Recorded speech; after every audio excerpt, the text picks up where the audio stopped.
warahmatullahi wabarakatuh.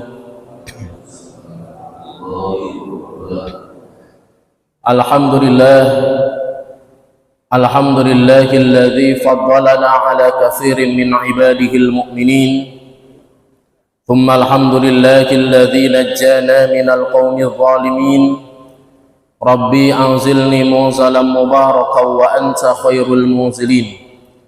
Asyhadu an la ilaha illallah wahdahu la syarika lah wa asyhadu anna Muhammadan abduhu wa rasuluhu alladzi la nabiyya ba'dah. Allahumma fashalli wa sallim wa barik ala sayyidina Muhammadin wa ala alihi wa sahbihi ajma'in wa man tabi'ahu bi ihsanin ila yaumiddin. Faqad qala Allah Ta'ala fil Qur'anil Karim wa huwa asdaqal qailin. A'udzu billahi as-sami'il 'alim minasy syaithanir rajim. Ya ayyuhalladzina amanu ittaqullaha haqqa tuqatih wa la tamutunna illa wa antum muslimun. Wa qala Rasulullah sallallahu alaihi wasallam, al-imanu bid'un wa sab'una syu'bah, fa afdaluha qawlu la ilaha illallah, wa adnaha imatatul adha 'anit tariq, wal haya'u syu'batun minal iman. Shadaqallahul aliyyul azim wa sadaqa rasuluhun nabiyyul karim wa nahnu ala dhalika minasy syahidin wasyakirin walhamdulillahi rabbil alamin. Amma ba'd. Ma'asyiral muslimin, jamaah salat subuh rahimakumullah. Puji syukur marilah kita panjatkan kehadirat Allah Subhanahu wa taala. Puji serta syukur yang bukan hanya sebatas ucapan lisan belaka, akan tetapi memenuhi dari segala rukun syukur kita. Dari mulai hati kita mensyukuri akan segala nikmat yang datang dari Allah dan meyakini bahwa segala kenikmatan tersebut memang hanya datang dari Allah Subhanahu wa taala, dan juga qanaah menerima setiap kenikmatan yang Allah berikan kepada kita, walaupun mungkin tidak begitu banyak dibandingkan dengan orang-orang lain di sekitarnya.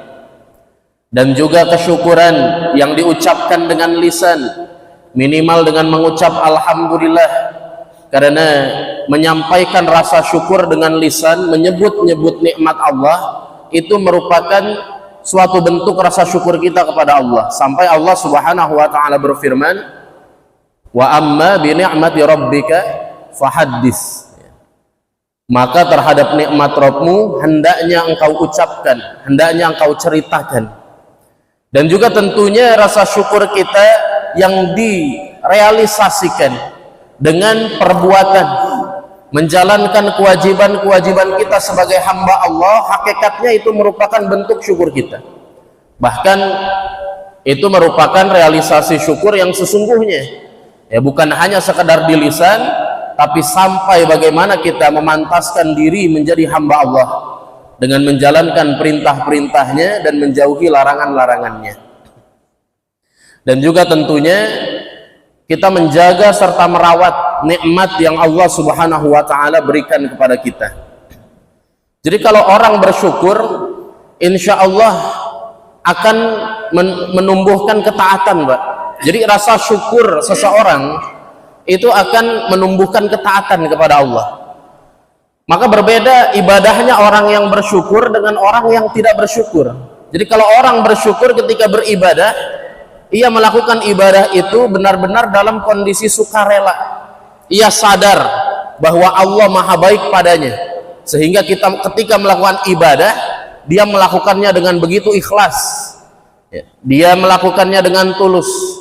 Tapi kalau orang tidak bersyukur, tidak merasa bahwa Allah itu memberikan banyak hal dalam kehidupannya, maka ibadah yang dilakukan pun khawatir, ya, disebabkan karena keterpaksaan, atau bukan karena Allah, tidak ikhlas karena Allah ketika melakukan ibadah. Waliyadzubillah.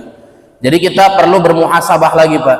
Sudah sejauh mana rasa syukur kita kepada Allah?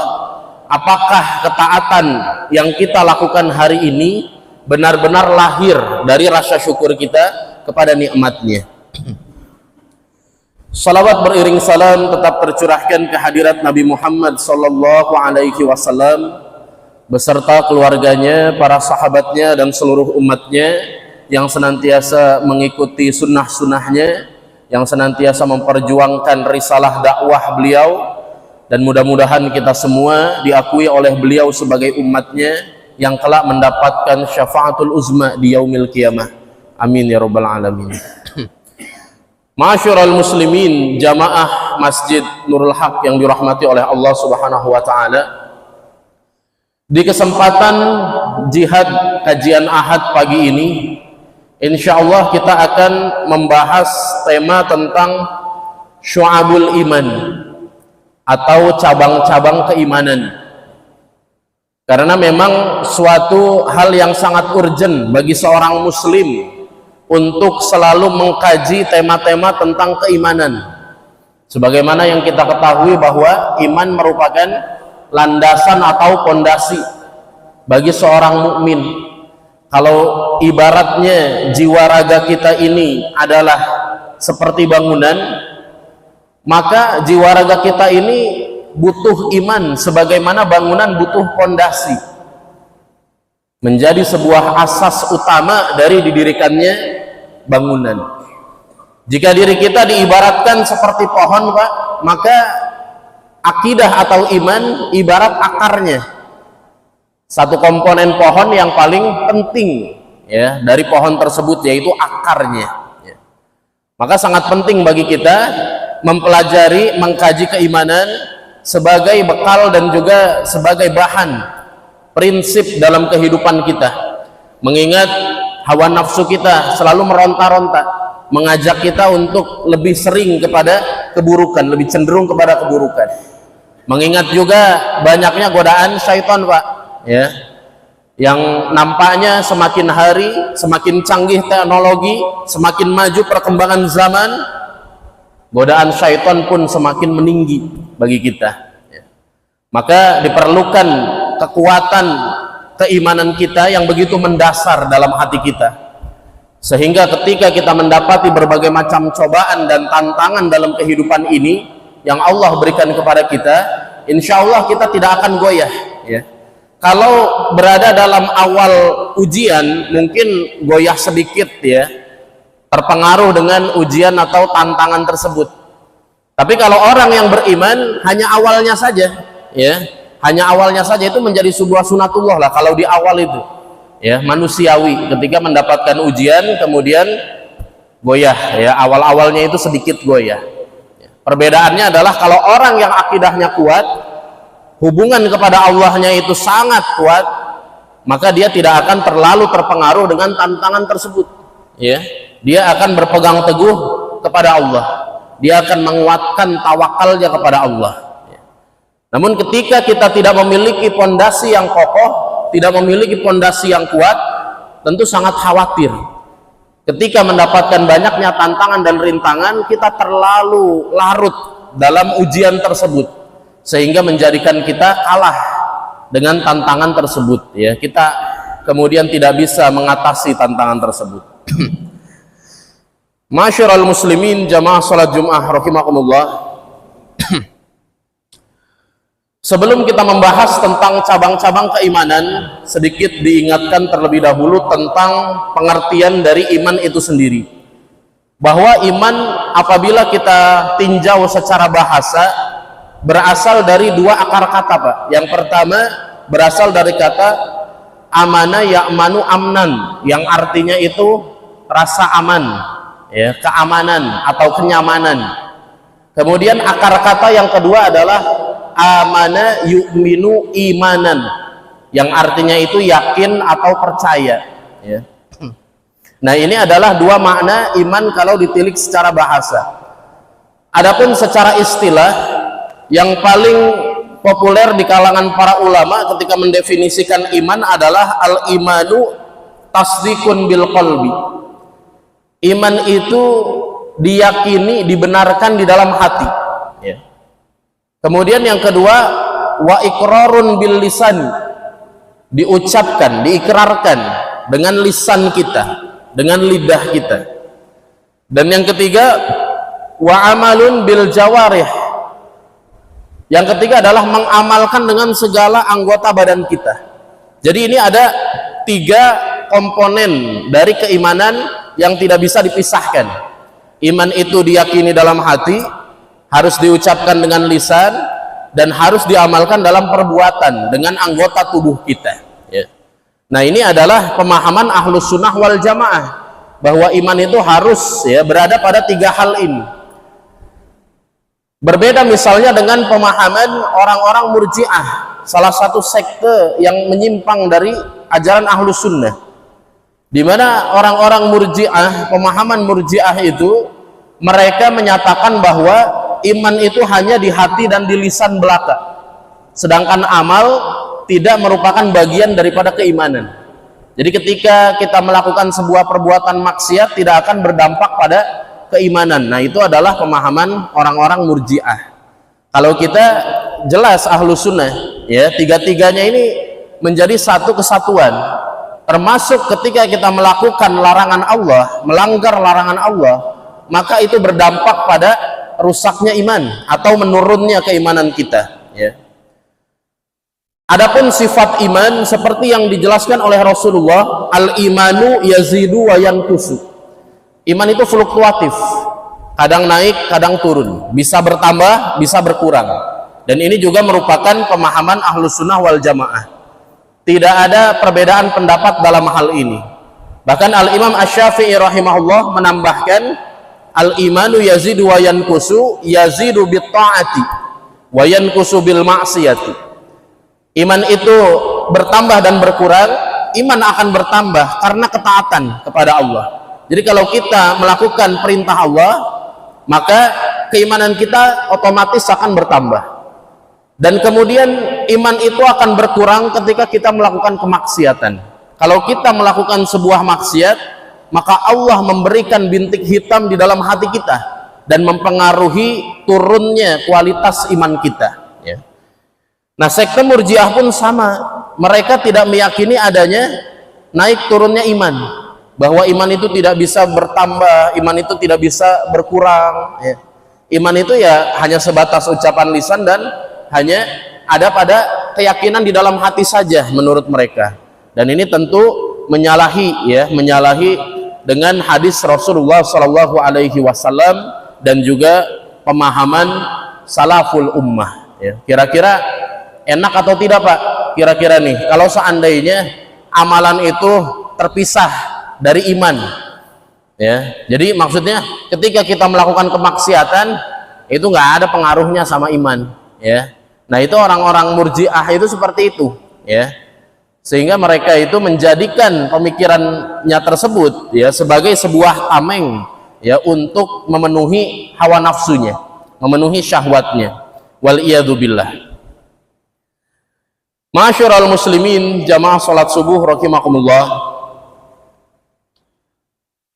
Bahasan utama kita tentang cabang-cabang keimanan ini berdasarkan sebuah hadis Rasulullah Shallallahu Alaihi Wasallam yang diriwayatkan oleh Imam Bukhari dan Imam Muslim, muttafaqun alaih, ya, dengan derajat hadis yang sahih dari sahabat Abu Hurairah radhiyallahu anhu.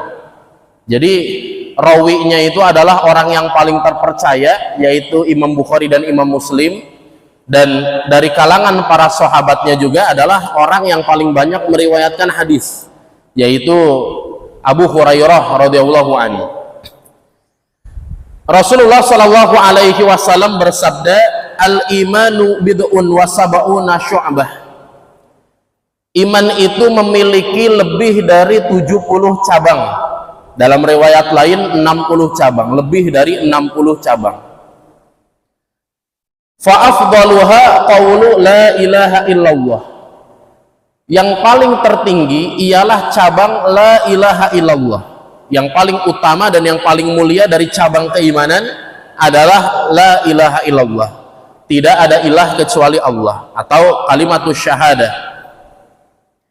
Wa adanaha imatatul adza 'anit thoriq, dan yang paling ringan dari cabang keimanan adalah menyingkirkan gangguan dari jalan. Wal haya'u syu'batum minal iman, dan rasa malu merupakan sebagian dari cabang keimanan, merupakan satu cabang keimanan. Di dalam hadis ini Rasulullah Shallallahu Alaihi Wasallam mengawali sabdanya dengan al-imanu bid'un wa sab'una syu'bah. Iman itu memiliki lebih dari 70 cabang. Kalau kita telaah secara bahasa, bid'un itu menurut ulama hadis maknanya itu adalah 3 sampai 9, Pak. Jadi bisa diartikan antara 73 sampai 79, antara itu, ya. Nah, kemudian pernyataan Rasulullah tentang lebih dari 70 cabang ini kemudian ketika kita baca syarah hadis dari Sahih Bukhari maupun Sahih Muslim, para ulama kemudian berbeda pendapat. Ada 2 pendapat di sana. Yang pertama, makna dari 70 lebih cabang di situ adalah sebuah ungkapan yang menyatakan bahwa cabangnya itu banyak, ya, tidak kemudian terbilang bahwa 70 sebenarnya, cuma ungkapan untuk menyatakan sesuatu yang banyak. Orang Arab itu biasanya menyebutnya 70, ya. Misalnya ketika kita membahas tentang istighfarnya Rasulullah dalam satu hari, di dalam riwayat berapa kali, Pak, Rasulullah itu beristighfar? Yaitu sebanyak 70 kali. Ada yang menyatakan 100 kali, ya. Ini sebenarnya menurut para ulama hadis, ya, tidak benar-benar 70 banget gitu, ya, tidak pelek 70 gitu. Jadi untuk mengungkapkan banyaknya Rasulullah beristighfar maka disebutnya 70 seperti itu, ya. Nah, iman juga sama seperti itu, cabang-cabangnya itu sangat banyak, ya. Untuk mengungkapkan banyaknya iman maka disebutnya 70. Atau misalnya dalam hadis yang lain Rasulullah bersabda, wa taftarikul ummati ala salasa wa sab'ina firqatan, umatku akan terpecah menjadi 73 golongan, ya. Ini juga menurut sebagian ulama makna daripada 73 itu enggak benar-benar 73 jumlahnya, tapi untuk mengungkapkan banyaknya perpecahan umat, ya, banyaknya golongan-golongan yang terpecah seperti itu. Bahkan di dalam Al-Quran sendiri ada istilah tentang 70 juga, Pak. Di dalam surah 9, surah At-Taubah ayat ke-80, ya, ketika Rasulullah Shallallahu Alaihi Wasallam dilarang oleh Allah Subhanahu Wa Taala untuk tidak mensolati dan meminta ampun untuk orang-orang munafik, ya. Ayat ini turun berkenaan tentang gembong munafik yang meninggal, yaitu Abdullah bin Ubay bin Salul, ya. Allah Subhanahu wa taala berfirman, istaghfir lahum aw la tastaghfir lahum, ya. Baik engkau meminta ampun untuknya maupun engkau tidak minta ampun untuk orang munafik itu, intastaghfir lahum sab'ina marrah, bahkan jikalau engkau meminta ampun 70 kali untuknya, ya, la yaghfirallahu lahum, Allah tidak akan mengampuni. Jadi ungkapan 70 kali itu bukan benar-benar 70 kali beneran jumlahnya, akan tetapi menyatakan banyaknya istighfar yang dilakukan, Allah tidak akan mengampuni dosanya orang-orang munafik, ya. Nah, ini pendapat yang pertama, Pak. Adapun pendapat yang kedua, para ulama juga banyak yang kemudian menyatakan bahwa makna lebih dari 70 cabang keimanan ya memang beneran 70 cabang lebih, ya. Dan ini pendapat yang barangkali lebih masyhur, ya, lebih kuat daripada pendapat yang pertama, ya. Jadi makna bahwa iman itu punya 70 lebih cabang ya memang beneran 70 cabang. Maka pada akhirnya banyak ulama yang mulai menyusun, ya, 70 cabang keimanan itu apa saja. Karena kalau di dalam hadis ini yang disebut 3 saja, yang paling tinggi, cabang paling tinggi, cabang paling mudah, dan yang ketiga pertengahannya, ya, salah satu cabang. Jadi hanya 3 yang disebut, ya. Misalnya ada Al-Imam Al-Baihaqi rahimahullah, beliau juga menulis tentang Syu'abul Iman, sebuah kitab. yang berisikan 77 cabang keimanan. Jadi memang disusun oleh beliau, dimuat dari hadis-hadis Rasulullah tentang 77 cabang keimanan. Jadi sampai ditemukan beneran 77, Pak, ya. Nah, ini adalah dua pendapat yang berbeda, ya, tapi kita menjadikan bahwa hadis ini, ya, sebagai sebuah patokan bagi kita bahwa memang iman ini memiliki banyak sekali cabang, ya. Mari kita telaah satu persatu dari cabang iman yang disebut di dalam hadis ini. Ada 3 yang disebut. Yang pertama adalah afdaluha qaulun la ilaha illallah. Yang paling utama dari cabang keimanan itu adalah kalimat la ilaha illallah. Tiada ilah kecuali Allah. Suatu kalimat yang merupakan bentuk persaksian kita kepada Allah, ya. Kalimat syahadat, yang mana karena la ilaha illallah inilah Allah kemudian menciptakan langit dan bumi. Atas dasar la ilaha illallah inilah Allah subhanahu wa ta'ala mengutus para nabi dan rasulnya untuk didakwahkan, bukan untuk hal-hal lain. Jadi kalau hari ini banyak sekali mata pelajaran atau materi-materi kajian, yang paling utama itu iman, Pak. Yang paling pertama itu tentang akidah. Yang paling utama itu la ilaha illallah, ya. Adapun yang lainnya itu sebagai wasilah, sebagai penghubung dan sarana. Seperti misalnya ilmu tafsir, sirah nabawiyah, itu adalah penghubungnya. Yang utamanya tetap la ilaha illallah, ya. Apalagi kalau sudah cabangnya itu cukup jauh juga, seperti ilmu hadis atau mustalahul hadis, usul fikih, ya. Karena para nabi dan rasul diutus bukan untuk materi-materi tersebut, tapi para nabi dan rasul diutus untuk menyampaikan la ilaha illallah, ya. Dan kita sudah paham, Pak, ya, bahwa la ilaha illallah ini merupakan rukun Islam pertama bagi kita. Pondasi terkuat dalam kehidupan kita adalah la ilaha illallah. Sehingga di antara banyaknya cabang keimanan itu, inilah cabang yang paling tinggi, yang paling utama, ya. Ketika seseorang mengucapkan la ilaha illallah, ketika kita bersyahadat, maka pada hakikatnya kita telah mempersaksikan bahwa tidak ada ilah yang patut disembah kecuali hanya Allah. Dan makna daripada syahadat itu ada banyak, Pak. Bisa maknanya itu adalah kita bersaksi, sebuah persaksian. Bisa maknanya juga adalah ketika kita bersyahadat, kita mengumumkan bahwa tidak ada sesembahan di atas muka bumi ini kecuali hanya Allah. Dan bisa juga bermakna janji, bahwa ketika kita bersyahadat berarti kita berjanji bahwa dalam hidup ini hanya Allah satu-satunya yang kita ibadahi, yang kita jadikan sebagai tempat bergantung bagi kita. Dan juga yang terakhir, makna daripada syahadat itu adalah sumpah. Jadi kalau kita mengatakan asyhadu, maka maknanya salah satunya adalah saya bersumpah. Saya bersumpah bahwa tidak ada ilah, tidak ada sesembahan kecuali Allah, ya. Ini kalimat yang masya Allah, Pak. Kalimat ini yang menjadikan seseorang itu akan dimudahkan menuju surga. Karena la ilaha illallah adalah kunci surga bagi kita.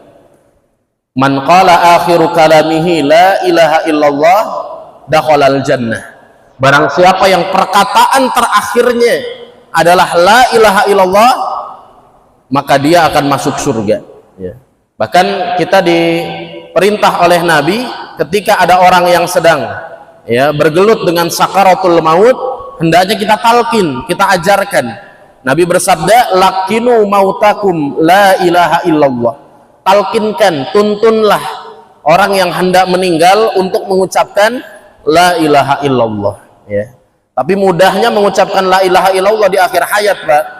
Insya Allah bergantung bagaimana seisi hidup kita, ya. Apakah kita benar-benar menjunjung la ilaha illallah selama hidup kita, sehingga dimudahkan untuk mengucapkan la ilaha illallah sebagai akhir dari perkataan kita. Tapi apabila kita berharap la ilaha illallah sebagai penutup kalimat dalam hidup kita, hanya saja dalam seumur hidup kita jauh dari la ilaha illallah, kita melanggar la ilaha illallah, ya, maka sangat sulit ya untuk mendapatkan akhir yang husnul khotimah. Ini bisa menjadi muhasabah bagi kita, ya. Karena la ilaha illallah ini adalah kalimat yang ketika kita lahir kita hendak dibacakannya dengan kalimat tersebut, ketika hidup ingin istiqomah di atas la ilaha illallah, hingga akhir hayat kita kalimat akhir yang kita ucapkan adalah la ilaha illallah. Dan konsekuensi dari la ilaha illallah ini berat, Pak. Makanya menjadi cabang tertinggi dari keimanan, ya. Karena konsekuensinya itu berat, ya. Para nabi ketika mendakwahkan la ilaha illallah, taruhannya nyawa. Bukan main-main, Pak. Ya, taruhannya itu nyawa. Yang menyebabkan Nabi Ibrahim alaihissalam dihadapkan dengan api yang menyala-nyala adalah karena mendakwahkan la ilaha illallah. Kemudian Raja Namrud dan juga penduduk Babilonia tidak mau beriman kepada Nabi Ibrahim, ya. Dan juga para nabi-nabi yang lain, termasuk nabi kita tercinta, nabi yang kita muliakan, Nabi Muhammad sallallahu alaihi wasallam. Seumur hidup beliau memperjuangkan la ilaha illallah, dan konsekuensinya begitu besar, di mana beliau dicaci maki, beliau dilempari batu, dilempari kotoran hewan, beliau diusir, beliau diperangi, ya. Berkali-kali Rasulullah itu telah menghadapi peristiwa yang hampir merenggut nyawa beliau. Kalau bukan Allah yang menjaga beliau, maka sudah dari awal dakwah beliau sudah selesai, ya. Akan tetapi Masya Allah, karena beliau adalah orang yang maksum, yang terjaga dari gangguan tangan manusia, maka Allah subhanahu wa ta'ala memberikan umur yang cukup untuk membimbing umatnya. 23 tahun berdakwah, yang 23 tahun itu menjadi sebuah role model bagi kita, bahan percontohan bagi kita, termasuk percontohan dalam segi keimanan, menjaga la ilaha illallah, ya.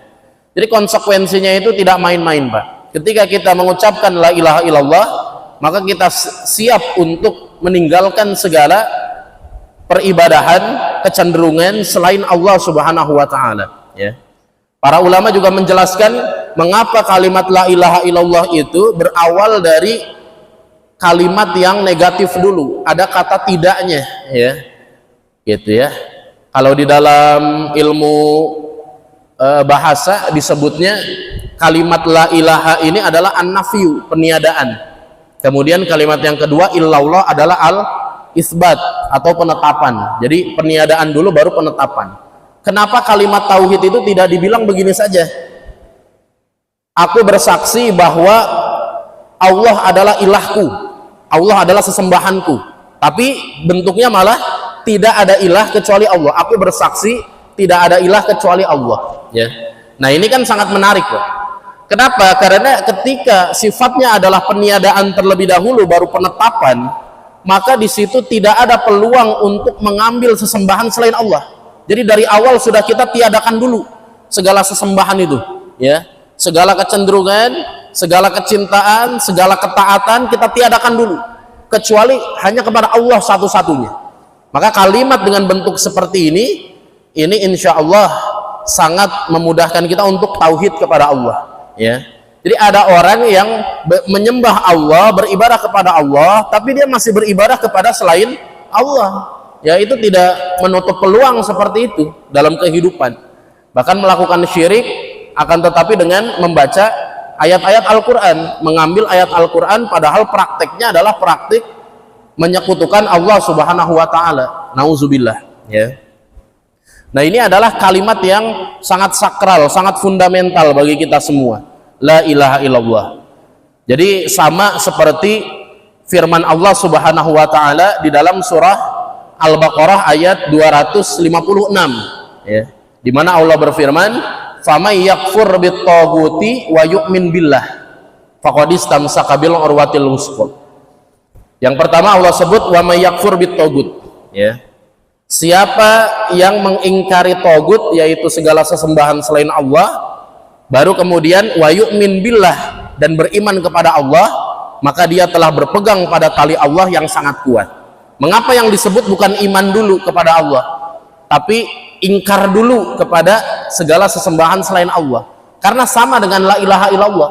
Peniadaan dulu, kemudian penetapan, ya. An-nafyu, kemudian al-itsbat, ya. Ma'asyiral muslimin, jamaah salat subuh rahimakumullah. Kemudian Rasulullah sallallahu alaihi wasallam melanjutkan, wa adanaha imatatul aza anit thariq, ya. Cabang keimanan yang paling mudah, yang paling ringan, atau kalau dibahasakan secara saklek, ya, cabang iman yang paling rendah ialah menyingkirkan segala gangguan dari jalan, ya. Ada orang yang menerjemahkan menyingkirkan duri dari jalan, ya, tapi maknanya cukup sempit, Pak, ya, kalau hanya duri saja, ya. Azza di situ sebenarnya segala gangguan yang dapat mengganggu pejalan kaki atau orang yang melintasi jalan itu, ya. Jadi maknanya sangat umum dan sangat luas. Segala gangguan yang ada di jalan maka kemudian harus disingkirkan. Itu adalah bukti keimanan, salah satu cabang keimanan, bahkan keimanan yang paling rendah, ya.